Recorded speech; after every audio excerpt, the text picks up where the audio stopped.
In today's video, I'm going to teach you how to make binaural in Soundtrap. Binaural beats are created when each ear hears a slightly different pitch, and your brain perceives the difference as a gentle pulse.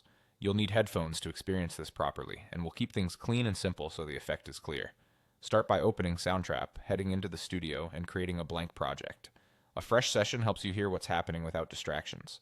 Next, add the first tone for your left ear. Click Add New Track, choose Synths and MIDI, and select a very basic synth. A sine or sine-like preset works best because it's pure and doesn't color the sound.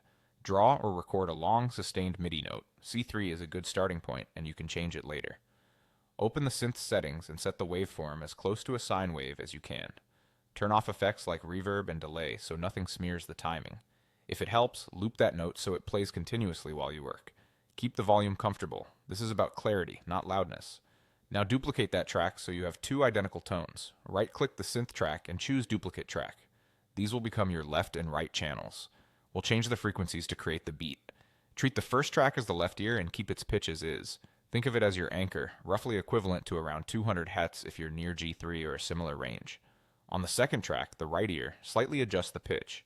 You can nudge the MIDI note up by a tiny interval or use the synth's fine-tune control and sense. The difference between the two tones is the beat you'll feel. For relaxation, aim for about a 4 to 8 Hz difference. For focus, try around 10 to 14 Hz. For deep sleep, go gentler with 1 to 4 Hz. Keep the difference small. If you shift too far, you'll just hear two separate notes instead of a smooth pulse. Finally, pan the tracks for the binaural effect.